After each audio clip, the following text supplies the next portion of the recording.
Bonjour à tous, je suis contente de vous retrouver aujourd'hui et on va voir ensemble comment choisir son tapis de yoga.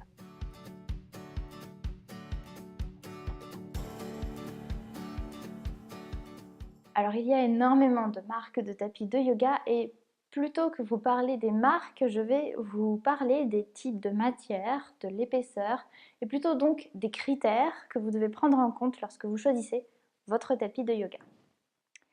Avec moi, j'ai surtout des tapis Baya parce que c'est ce que j'avais sous la main. J'ai voulu contacter une autre marque de tapis de yoga, simplement les conditions n'étaient vraiment pas pratiques. Je fais avec ceux que j'ai sous la main, ce sont des tapis Baya, je vais vous parler en vous montrant un exemple avec ces tapis. À vous de choisir ce que vous préférez. Il y a une question que vous me posez très souvent, quel tapis j'ai utilisé lorsque j'ai commencé le yoga?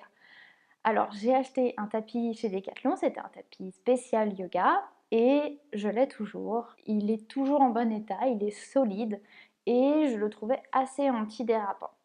Maintenant, je sais qu'il y en a beaucoup d'entre vous qui ont les mains qui glissent. Et donc ça, vous allez pouvoir le régler en choisissant la bonne matière de tapis. Donc c'est le premier critère qu'on va voir ensemble, c'est la matière de votre tapis. Il y a plusieurs types de tapis. Vous avez les tapis qui sont en PVC, les tapis qui sont en caoutchouc, les tapis qui sont en microfibre et vous avez aussi des tapis qui sont en liège. Alors, je vais vous expliquer. On va commencer avec les tapis en PVC. Pour vous donner un exemple concret, chez Baya, ce sera la gamme Soft. Les tapis en PVC sont vraiment les tapis classiques qu'on retrouve assez facilement. Les personnes qui ont des mains qui glissent beaucoup vont certainement déraper sur ces tapis, vont avoir les mains qui glissent. Si vous avez les mains qui glissent, le mieux, ce sera de choisir un tapis en microfibre. C'est assez spécial, on dirait de la moquette à poils très courts, en gros. Et les personnes qui ont les mains qui glissent vont vraiment apprécier ce tapis puisqu'il vous permettra de ne pas déraper. Ensuite, si vous avez toujours le sentiment qu'avec un tapis un peu plus classique, vous avez les mains qui glissent, vous pouvez choisir le tapis en caoutchouc. Le caoutchouc, ça c'est le top, en tout cas personnellement c'est mon tapis préféré puisque là vraiment vous ne glissez pas du tout, ça accroche beaucoup. Donc quand on n'a pas l'habitude, il faut savoir que ça accroche beaucoup plus qu'un tapis classique. Deuxième critère que vous devez prendre en compte, ça va être la taille du tapis. Vous voyez très bien ici qu'il y a des différences de hauteur. Ici, cette gamme Pro vous offre un tapis qui est beaucoup plus large. Et j'avoue que quand on pratique beaucoup et qu'on a tendance à partir un peu dans tous les sens, c'est très appréciable. Maintenant, au niveau transport, ces tapis-là sont beaucoup plus pratiques et surtout quand vous débutez ou même quand vous avez l'habitude de pratiquer et que vous vous déplacez beaucoup, ces tapis-là sont largement suffisants, je les utilise tout autant que la gamme Pro. Donc ça c'était pour la largeur, mais il y a surtout la longueur du tapis. Donc sachez que de toute façon les tapis Baya sont super longs. Les deux soft et intense font 1,83 m de long je crois et 1,85 m de long. Donc vous voyez que c'est quand même plus long que la moyenne. Je n'ai pas mesuré ce tapis que j'ai acheté chez GoSport et qui est très bien aussi, mais je sais qu'il est plus court. Un autre critère important à prendre en compte va être l'épaisseur du tapis. Vous aurez peut-être remarqué que les tapis de yoga sont généralement plus fins que vos tapis habituels de fitness. On trouve des tapis de fitness qui sont très épais, peut-être certains tapis de pilates aussi. Pourquoi est-ce qu'on a envie d'avoir un tapis de yoga qui est quand même relativement fin? Eh bien c'est tout simplement parce qu'on travaille aussi l'ancrage, on travaille la sensation des pieds au sol et la sensation des mains à plat au sol. On a envie de sentir le sol quand on pratique le yoga, à plus ou moins grande échelle évidemment. C'est important aussi pour les postures qui sont des postures d'équilibre. Une fois encore, si on est sur un tapis qui est trop mou, on aura du mal à trouver son équilibre.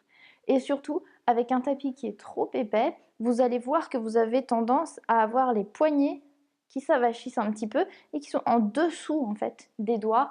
Et c'est pas agréable, surtout étant donné qu'en yoga on est souvent en planche.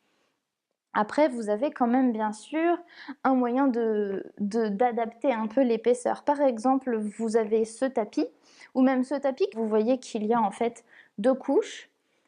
Ces deux tapis font 6 mm d'épaisseur et donc ils sont relativement mou. Donc c'est bien si vous débutez, si vous n'avez pas l'habitude de prendre appui sur les genoux, sur les coudes, vous allez voir que ça vous fera beaucoup moins mal. Si vous préférez vraiment sentir le sol sous vos pieds, alors vous avez ce tapis qui fait, je crois, 4,5 mm d'épaisseur et celui-ci en microfibre qui fait 3 mm d'épaisseur, il me semble. Personnellement, je préfère l'épaisseur du tapis en microfibre de 3 mm, tout simplement pour les raisons que je vous ai dites tout à l'heure. Pour les postures d'équilibre, pour les poignets, c'est beaucoup plus agréable.